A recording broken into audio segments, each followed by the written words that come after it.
എല്ലാ വിദ്യാർത്ഥികൾക്കും പുതിയൊരു വീഡിയോയിലേക്ക് സ്വാഗതം. ഈ വർഷത്തെ LBS nursing and paramedical degree കോഴ്സുകളിലേക്കുള്ള അലോട്ട്മെൻറ്റിനായിട്ടുള്ള ഓപ്ഷൻ രജിസ്ട്രേഷൻ വിദ്യാർത്ഥികൾക്ക് ഓഗസ്റ്റ് 15-ാം തീയതി വരെ നൽകാവുന്നതാണ്.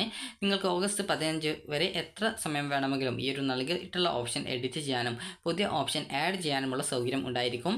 പിന്നീട് ട്രയൽ അലോട്ട്മെൻറ്റിന് ശേഷമോ അല്ലെങ്കിൽ ഫസ്റ്റ് അലോട്ട്മെൻറ്റിന് ശേഷമോ സെക്കൻഡ് അലോട്ട്മെൻറ്റിന് ശേഷമോ പിന്നീട് പുതിയ കോളേജുകൾ വരികയാണെങ്കിൽ മാത്രമാണ് പുതിയ ഓപ്ഷൻ, അതായത് നിലവിലുള്ള ഓപ്ഷൻ നൽകാൻ സാധിക്കുക. അല്ലാന്നുണ്ടെങ്കിൽ ആ ഒരു സമയത്ത് പുതുതായിട്ട് ഏതെങ്കിലും കോളേജുകൾ വരികയാണെങ്കിൽ മാത്രമാണ് ആ ഒരു കോളേജുകൾ ആഡ് ചെയ്യാനായിട്ട് സാധിക്കുക. അതുകൊണ്ട് തന്നെ നിങ്ങൾ അഡ്മിഷൻ നേടാൻ താല്പര്യപ്പെടുന്ന ഏതൊരു കോളേജും ഏതൊരു കോഴ്സിലേക്കും നിങ്ങൾക്ക് ഓപ്ഷൻ നൽകാം. ഒരു വിദ്യാർത്ഥിക്ക് എത്ര കോളേജുകൾ വേണമെങ്കിലും അതുപോലെ എത്ര കോഴ്സുകളിലേക്ക് വേണമെങ്കിലും ഓപ്ഷൻ നൽകാവുന്നതാണ്. നിങ്ങൾക്ക് നിങ്ങളുടെ പ്രയോറിറ്റി ബേസിൽ ഓപ്ഷൻ നൽകാനായിട്ട് പ്രത്യേകം ശ്രദ്ധിക്കുക. അപ്പോൾ നിങ്ങൾക്ക് ഇവിടെ LBS വെബ്സൈറ്റിൽ നിങ്ങളുടെ ആപ്ലിക്കേഷൻ നമ്പർ നൽകി വെരിഫൈ ചെയ്യുകയും അത് നൽകിയ ശേഷം വിദ്യാർത്ഥികൾക്ക് പിന്നീട് നിങ്ങളുടെ ഈ രജിസ്ട്രേഷൻ ഐഡിയും പാസ്വേഡ് നൽകി സൈൻ ഇൻ ചെയ്ത് കഴിഞ്ഞാൽ ഈ ഒരു ആപ്ലിക്കേഷൻ സ്റ്റാറ്റസ് പേജിലേക്ക് പ്രവേശിക്കും. അപ്പോൾ ഈ ഒരു പേജിൽ നിങ്ങൾക്ക് ഇവിടെ കാണാൻ സാധിക്കുന്നതാണ് option registration four trial allotment എന്ന് പറഞ്ഞുകൊണ്ട് കാണാം. ജസ്റ്റ് അവിടെ രജിസ്റ്റർ ഓപ്ഷൻ എന്നുള്ളത് ക്ലിക്ക് ചെയ്യുക. അപ്പോൾ ഈ ഒരു ട്രയൽ അലോട്ട്മെൻറ്റിന് ശേഷം സാധാരണഗതിയിൽ വിദ്യാർത്ഥികൾക്ക് പുതുതായിട്ട് ഓപ്ഷൻ നൽകാനായിട്ട് ഈ ഒരു 2022 അവസരം ഉണ്ടായിരുന്നു. എന്നാൽ കഴിഞ്ഞ വർഷം ആ ഒരു രീതിയിൽ അവസരം ഉണ്ടായിരുന്നില്ല. അതായത് ട്രയൽ അലോട്ട്മെൻറ്റ് സമയത്ത് പുതിയ കോളേജ് ആഡ് ചെയ്യാനുള്ള സൗകര്യം ഉണ്ടായിരുന്നില്ല. എന്നാൽ ഹയർ ഓപ്ഷൻസിൽ ഏതെങ്കിലും ഓപ്ഷൻസ്, അതായത് നൽകിയ ഓപ്ഷനിൽ ഏതെങ്കിലും ഓപ്ഷൻ ഡിലീറ്റ് ചെയ്യാനോ അല്ലെങ്കിൽ ആ ഒരു ഓപ്ഷൻ അങ്ങോട്ടും ഇങ്ങോട്ടും റീഅറേഞ്ച് ചെയ്ത് കൊടുക്കാനോ മാത്രമാണ് സൗകര്യം ഉണ്ടായിരുന്നത്. അതുകൊണ്ട് തന്നെ നിങ്ങൾക്ക് ഇപ്പോൾ അഡ്മിഷൻ നേടാൻ താല്പര്യമുള്ള ഏതൊരു കോളേജായാലും ഈ ഒരു ഘട്ടത്തിൽ വേക്കൻസി അല്ല, ഈ ഒരു കോളേജിൻ്റെ ലിസ്റ്റ് നോക്കിയിട്ട് നിങ്ങൾ ഈ ഒരു അപേക്ഷ സമർപ്പിക്കേണ്ടതാണ്. ഇവിടെ നിങ്ങൾക്ക് കാണാൻ സാധിക്കുന്നതാണ് അതായത് ഇവിടെ കുറച്ച് പേജ് ലോഡായിട്ട് വന്നിട്ടില്ല. അതായത് ഇവിടെ സ്പെഷ്യൽ റിസർവേഷൻ എന്ന് പറഞ്ഞിട്ടുള്ള ആ ഒരു ഭാഗം കൂടി ഉണ്ടായിരുന്നു. നിലവിൽ ഇപ്പോൾ ആ ഒരു പേജ് ഇവിടെ കാണുന്നില്ല. അപ്പോൾ വിദ്യാർത്ഥികൾ അതുകൊണ്ട് തന്നെ നിങ്ങൾക്ക് സ്വന്തമായിട്ടോ അല്ലാന്നുണ്ടെങ്കിൽ നിങ്ങൾക്ക് അക്ഷയയോ അല്ലെങ്കിൽ കമ്പ്യൂട്ടർ ഉപയോഗിച്ചുകൊണ്ടോ അപേക്ഷിക്കുന്നതായിരിക്കും കൂടുതൽ നല്ലത്. കാരണം ഇവിടെ ആ ഒരു ഏതാണ് സ്പെഷ്യൽ സീറ്റ്, അതായത് ആ ഒരു സ്പെഷ്യൽ റിസർവേഷനുള്ള സീറ്റ് എന്നുള്ള ഒരു ഓപ്ഷൻ കൂടി ഉണ്ടായിരുന്നു. ആ സ്പെഷ്യൽ റിസർവേഷൻ എന്നുള്ള ഓപ്ഷൻ ഉണ്ടായിരുന്നു. എന്നാൽ നിലവിൽ ഇപ്പോൾ ഈ ഒരു പേജിൽ അത് ലോഡായിട്ട് വന്നിട്ടില്ല. അപ്പോൾ ഇന്നലെ നോക്കുന്ന സമയത്ത് ഇവിടെ ഓപ്ഷൻ നൽകാനുള്ള ആ ഒരു ബോക്സ് ഉണ്ടായിരുന്നില്ല.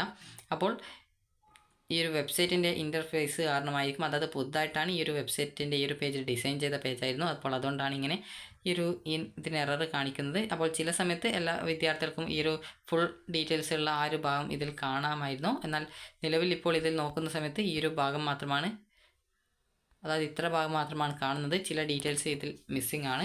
അപ്പോൾ നിങ്ങൾക്ക് ഈ ഒരു രീതിയിൽ നിങ്ങൾ ഓപ്ഷൻ നൽകുന്ന സമയത്ത് പ്രത്യേകം ശ്രദ്ധിക്കേണ്ടത് അത് സ്പെഷ്യൽ റിസർവേഷൻ ഒന്നും ഇല്ലാത്ത സീറ്റുകളായിരിക്കണം നിങ്ങൾ ഓപ്ഷൻ നൽകേണ്ടത്. സ്പെഷ്യൽ റിസർവേഷൻ സീറ്റുകൾ ആ ഒരു റിസർവേഷനുള്ള വിദ്യാർത്ഥികൾ മാത്രമാണ് ഓപ്ഷനായിട്ട് കൊടുക്കേണ്ടത്.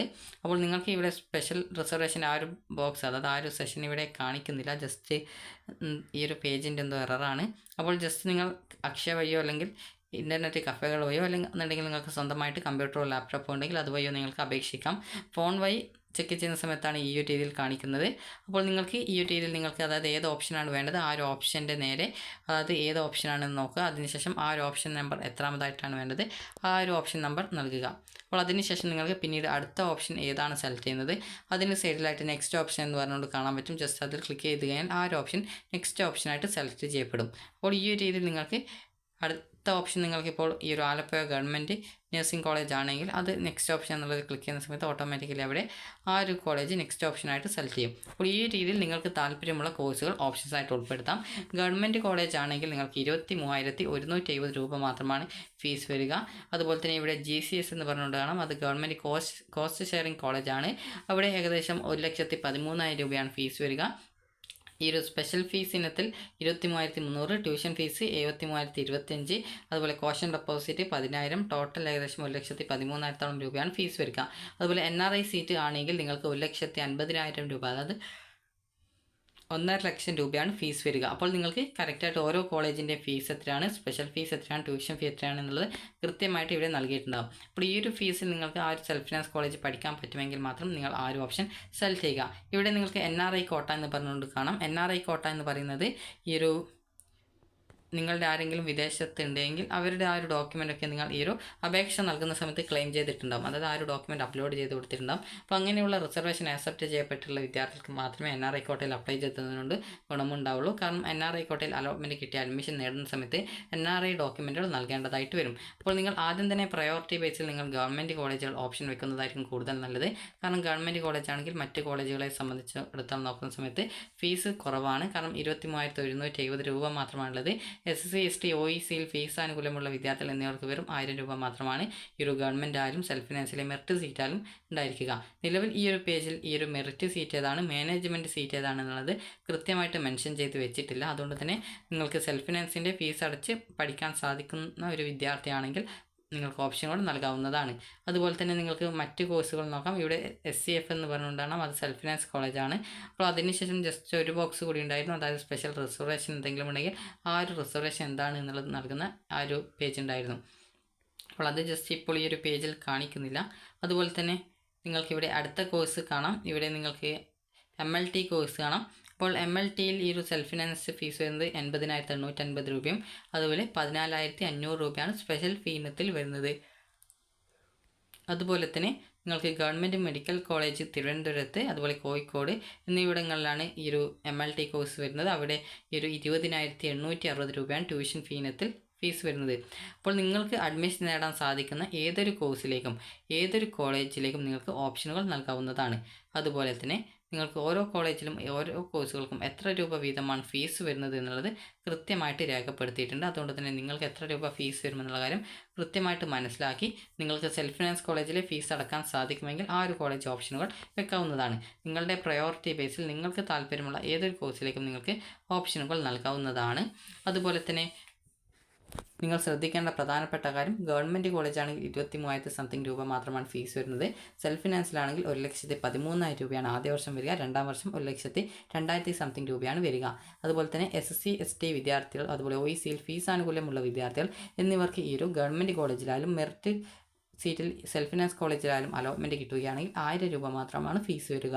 അതേസമയം നിങ്ങൾക്ക് മാനേജ്മെൻറ്റ് സീറ്റിലേക്കാണ് ഈ ഒരു സെൽഫ് ഫിനാൻസ് കോളേജിൽ അലോട്ട്മെൻറ്റ് കിട്ടുന്നത് എങ്കിൽ നിങ്ങൾക്ക് ആ ഒരു കോഴ്സ് ഫീസ്, അത് സാധാരണ ജനറൽ കാറ്റഗറിക്കുള്ള ഫീസ് തന്നെ നിങ്ങൾക്കും വരുന്നതാണ്. അതുപോലെ തന്നെ പല വിദ്യാർത്ഥികളും ചോദിക്കുന്നതാണ്, അലോട്ട്മെൻറ്റ് കിട്ടിക്കഴിഞ്ഞാൽ ലോൺ എടുത്ത ശേഷം നിങ്ങൾക്ക് ആ ഒരു ഫീസ് അടക്കാൻ പറ്റുമോ എന്നുള്ളത്. അപ്പോൾ വിദ്യാർത്ഥികൾ ശ്രദ്ധിക്കേണ്ട പ്രധാനപ്പെട്ട കാര്യം, അത് നിങ്ങൾക്ക് അലോട്ട്മെൻറ്റ് കിട്ടുന്ന കോളേജുമായി കോൺടാക്റ്റ് ചെയ്ത് തീരുമാനിക്കേണ്ട ഒരു കാര്യമാണ്. കാരണം ചില കോളേജുകൾ, അത് ചിലയല്ല അധിക കോളേജുകളും ഈ ഒരു അഡ്മിഷൻ സമയത്ത് തന്നെ മുഴുവൻ ഫീസും അടക്കാനായിട്ട് പറയാറുണ്ട്. അപ്പോൾ കഴിഞ്ഞ വർഷമൊക്കെ അതേ രീതിയിൽ തന്നെയാണ് പറഞ്ഞിട്ടുണ്ടായിരുന്നത്. കാരണം ഈ ഒരു അഡ്മിഷൻ ടൈമിൽ അതായത് ഗഡുക്കളായിട്ട് അടക്കാൻ പറ്റുമെന്നുള്ളത് പല വിദ്യാർത്ഥികളും ചോദിക്കുന്ന കാര്യമാണ്. അപ്പോൾ മൊത്തമായിട്ട് തന്നെ അഡ്മിഷൻ ടൈമിൽ തന്നെ ഫീസ് അടക്കേണ്ടതായിട്ടുണ്ട്. കഴിഞ്ഞ വർഷവും മുൻ വർഷങ്ങളും അതേ രീതിയിൽ തന്നെ മുഴുവനായിട്ട് ഫീസ് വാങ്ങിക്കുകയാണ് ചെയ്യുക. അതായത് അഡ്മിഷൻ നേടുന്ന സമയത്ത് തന്നെ ആ ഒരു ഫുൾ ഫീസും അടക്കേണ്ടതായിട്ട് വരും. അതുകൊണ്ട് തന്നെ നിങ്ങൾക്ക് താല്പര്യമുള്ള കോളേജുകൾ പ്രയോറിറ്റി ബേസിൽ നിങ്ങൾക്ക് നൽകാം. എത്ര കോളേജുകൾ വേണമെങ്കിലും എത്ര കോഴ്സുകളിലേക്ക് വേണമെങ്കിലും ഓപ്ഷൻ വെക്കാം.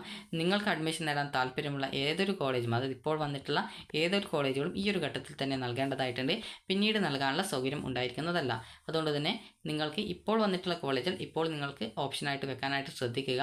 പിന്നീട് നിങ്ങൾക്ക് ട്രയൽ അലോട്ട്മെൻറ്റിന് ശേഷം ഏതെങ്കിലും ഓപ്ഷൻ വേണ്ടാന്നുണ്ടെങ്കിൽ അതിനെ റിമൂവ് ചെയ്ത് കൊടുക്കാനും സാധിക്കുന്നതാണ്. ആദ്യം ഗവൺമെൻറ് കോളേജുകളിൽ ഉള്ള എല്ലാ കോഴ്സുകളിലേക്കും നിങ്ങളുടെ പ്രയോറിറ്റി ബേസിൽ ഓപ്ഷൻ കൊടുക്കുക. പ്രയോറിറ്റി എന്ന് പറഞ്ഞാൽ മുൻഗണനയാണ്. അതുപോലെ തന്നെ നിങ്ങൾ ശ്രദ്ധിക്കേണ്ട പ്രധാനപ്പെട്ട കാര്യം, ഈ ഒരു first allotment, second allotment, third allotment ശേഷം മാത്രമാണ് വിദ്യാർത്ഥികൾ കോളേജിൽ ജോയിൻ ചെയ്യേണ്ടതായിട്ട് വരിക. തേർഡ് അലോട്ട്മെൻറ്റ് ശേഷം മാത്രമാണ് നിങ്ങൾക്ക് അലോട്ട്മെൻറ്റ് മെമ്മോ ഒക്കെ കിട്ടുള്ളൂ. അപ്പോൾ അതുകൊണ്ട് തന്നെ നിങ്ങൾ ആ ഒരു സമയത്ത് മാത്രമേ കോളേജിൽ ജോയിൻ ചെയ്യേണ്ടതായിട്ട് വരുന്നുള്ളൂ. അതുകൊണ്ട് തന്നെ നിങ്ങൾ ശ്രദ്ധിക്കേണ്ടത് നിങ്ങൾക്ക് താല്പര്യമുള്ള കോളേജുകളും കോഴ്സുകളുമായിരിക്കണം മുൻഗണനാക്രമത്തിൽ നൽകേണ്ടത്. ഇപ്പോൾ ഒരു ഉദാഹരണം പറയുകയാണെങ്കിൽ, നിങ്ങളിപ്പോൾ 10 ഓപ്ഷൻ കൊടുത്തു, അതിൽ 5 ഓപ്ഷൻ ഗവൺമെൻറ് കോളേജാണ്, 5 ഓപ്ഷൻ 6 തൊട്ട് 10 വരെയുള്ളത് ഒരു സെൽഫ് ഫിനാൻസ് കോളേജ് ആണെങ്കിൽ നിങ്ങൾക്ക് ആദ്യം ഒരു സെൽഫ് ഫിനാൻസ് കോളേജിൽ കിട്ടുകയാണെങ്കിൽ അതിന് താഴെയുള്ള എല്ലാവിധ ഓപ്ഷൻസും ഡിലീറ്റ് ചെയ്യപ്പെടുകയും പിന്നീട് അതിന് മുകളിലുള്ള ഹയർ ഓപ്ഷൻ, അതായത് നിലവിൽ ആ ഒരു സമയത്ത് അഡ്മിഷൻ കിട്ടുന്ന അലോട്ട്മെൻറ്റ് കിട്ടുന്ന കോളേജ് ഓപ്ഷൻ്റെ മുകളിലുള്ള ഓപ്ഷനുകളെ മാത്രമേ പിന്നീടുള്ള അലോട്ട്മെൻറ്റുകളിൽ പരിഗണിക്കുള്ളൂ. അതുകൊണ്ട് തന്നെ നിങ്ങൾക്ക് താല്പര്യമുള്ള കോളേജുകൾ ഏതൊക്കെയാണ് അതിനനുസരിച്ച് നിങ്ങൾ ഓപ്ഷൻ വയ്ക്കുക. അതുപോലെ നിലവിൽ INC അപ്രൂവൽ ലഭിക്കാത്ത കോളേജുകളുണ്ട്. അപ്പോൾ അതിന് ഈ ഒരു INC അപ്രൂവലുമായി ബന്ധപ്പെട്ടുള്ള നടപടികൾ ഈ ഒരു അതായത് കേരള ഗവൺമെൻറ് നടപടികളുമായിട്ട് മുന്നോട്ട് പോകും. അങ്ങനെ അതിന് അപ്രൂവൽ കിട്ടുന്നതാണ്.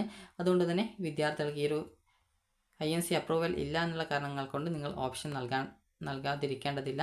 അതുപോലെ തന്നെ നിങ്ങളുടെ താല്പര്യപ്രകാരമുള്ള കോളേജുകൾ കോഴ്സുകളിലേക്ക് ഓപ്ഷൻ വെക്കാം. എത്ര കോളേജ് വേണമെങ്കിലും എത്ര കോഴ്സ് വേണമെങ്കിലും ഓപ്ഷൻ വെക്കാവുന്നതാണ്. അതുപോലെ തന്നെ നിങ്ങൾ അക്ഷയ വഴിയോ ഇൻ്റർനെറ്റ് കഫേകൾ വഴിയോ അപ്ലൈ ചെയ്യുന്നതായിരിക്കും കൂടുതൽ നല്ലത്. കാരണം ചില സമയത്ത് ഈ ഒരു പേജ് മുഴുവനായിട്ട് കിട്ടുന്നുണ്ട്, എന്നാൽ ചില സമയത്ത് ഈ ഒരു രീതിയിൽ അതിൻ്റെ പകുതി ഭാഗം മാത്രമാണ് കിട്ടുന്നത്. ചില സമയത്ത് ഓപ്ഷൻ രജിസ്ട്രേഷൻ ചെയ്യാനുള്ള പേജ് പോലും കിട്ടുന്നില്ല. അപ്പോൾ അതുകൊണ്ട് തന്നെ നിങ്ങൾ ഈ ഒരു അക്ഷയ വഴി അപേക്ഷിക്കുന്നതായിരിക്കും കൂടുതൽ നല്ലത്. കാരണം അല്ലെങ്കിൽ കമ്പ്യൂട്ടർ വഴിയോ അല്ലെങ്കിൽ ഈ ഒരു ലാപ്ടോപ്പോ മറ്റോ ഉണ്ടെങ്കിൽ അത് യൂസ് ചെയ്തുകൊണ്ടോ നിങ്ങൾ ഈ ഒരു രീതിയിൽ ഓപ്ഷൻ നൽകാനായിട്ട് ശ്രദ്ധിക്കുക. അപ്പോൾ വിദ്യാർത്ഥികൾക്ക് ഈ ഒരു വീഡിയോ ഉപകാരപ്രദമായിട്ടുണ്ടെന്ന് കരുതുന്നു. അപ്പോൾ ഓഗസ്റ്റ് 15-ാം തീയതി വരെ നിങ്ങൾക്ക് എത്ര തവണ വേണമെങ്കിലും നിങ്ങളുടെ ഓപ്ഷൻ എഡിറ്റ് ചെയ്യാനും പുതിയത് ആഡ് ചെയ്യാനും അതുപോലെ തന്നെ വേണ്ടാതവ ഒഴിവാക്കുന്നതിനും സാധിക്കുന്നതാണ്. അപ്പോൾ എല്ലാ വിദ്യാർത്ഥികളും നിങ്ങളുടെ താല്പര്യപ്രകാരം ഓപ്ഷൻ നൽകുക. ഇപ്പോൾ വന്നിട്ടുള്ള കോളേജുകൾ ഇപ്പോൾ മാത്രമേ നൽകാൻ പറ്റുള്ളൂ. പിന്നീട് ട്രയൽ അലോട്ട്മെൻറ്റിന് ശേഷമോ ഫസ്റ്റ് അലോട്ട്മെൻറ്റിന് ശേഷമോ സെക്കൻഡ് അലോട്ട്മെൻറ്റിന് ശേഷമോ നൽകാനുള്ള സൗകര്യം ഉണ്ടായിരിക്കുന്നതല്ല. അപ്പോൾ ഈ ഒരു വീഡിയോ നിങ്ങൾക്ക് ഉപകാരപ്രദമായിട്ടുണ്ടെങ്കിൽ ലൈക്ക് ചെയ്യുക, ഷെയർ ചെയ്യുക. Thank you for watching.